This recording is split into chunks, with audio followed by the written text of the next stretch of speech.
நிச்சயமாக. அதாவது பொங்கல், தீபாவளி போன்ற காலகட்டங்களில் இந்த பண்டிகையை கொண்டாடுவதற்காக மக்கள் தங்கள் சொந்த ஊர்களுக்கு செல்வது வழக்கம்.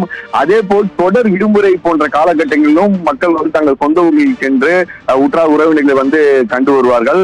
இனிதான் 25ஆம் தேதி அரசு விடுமுறையாக அறிவிக்கப்பட்டுள்ளது. இதைத் தொடர்ந்து 26ஆம் தேதி குடியரசு தினம், அதை அடுத்து சனி, ஞாயிறு போன்ற 4 நாட்கள் தொடர் விடுமுறை வருவதன் காரணமாக சென்னையிலிருந்து பல்வேறு ஊர்களுக்கு மக்கள் தங்களுடைய சொந்த ஊர்களுக்கு சென்று தங்களுடைய உறவினர்களையும் குடும்பத்தினரையும் சந்திப்பதற்கான வாய்ப்பு இருப்பதை கருத்தில் கொண்டு அரசு போக்குவரத்து கழகம் சிறப்பு பேருந்துகளை அறிவித்துள்ளது.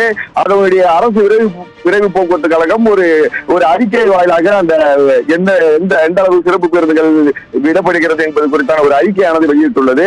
இதையொட்டி 24 மற்றும் 25 என்ற தினசரி இயங்கக்கூடிய பேருந்துகளுடன் கூடுதலாக 405 சிறப்பு பேருந்துகள் இயக்கப்படும் என்றும் பல்வேறு இடங்களிலிருந்து, அதாவது கோவை, மதுரை, திருநெல்வேலி, திருச்சி, சேலம் போன்ற இடங்களிலிருந்தும் முக்கிய இடங்களுக்கும் மற்றும் பெங்களூரிலிருந்து பிற இடங்களுக்கும் என 175 சிறப்பு பேருந்துகள் என ஆக மொத்தம் 580 சிறப்பு பேருந்துகள் இயக்க திட்டமிடப்பட்டுள்ளது. இந்த தொடர் விடுமுறைகள், அதாவது 25, 26, 27, 28 தொடர் விடுமுறை வருவதன் காரணமாக மக்கள் தங்கள் சொந்த ஊரில் சென்று உற்றார் உறவினர்களை சந்தித்து வருவதற்கு வசதியாக இந்த சிறப்பு பேருந்து 580 சிறப்பு பேருந்துகளை அரசு விரைவு போக்குவரத்து கழகம் தொடர்ந்து இந்த 24ஆம் தேதியை பொறுத்தவரை தற்போது வரை 5722 பயணிகளும், 25ஆம் தேதியை பொறுத்தவரை 7222 பயணிகளும் சென்னையிலிருந்து தங்களுடைய சொந்த ஊர்கள் செல்வதற்கு பயணம் மேற்கொண்டுள்ளனர்.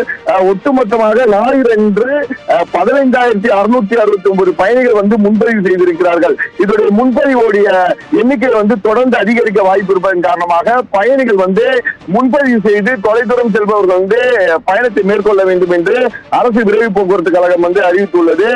இந்நிலைதான் இந்த தொடர் விடுமுறை ஒட்டி அரசானது இந்த சிறப்பு பேருந்துகளை அறிவித்துள்ளது. இதை பயன்படுத்தி மக்கள் தங்கள் சொந்த ஊர்கள் செல்வதற்காக திட்டமிட்டுள்ளனர்.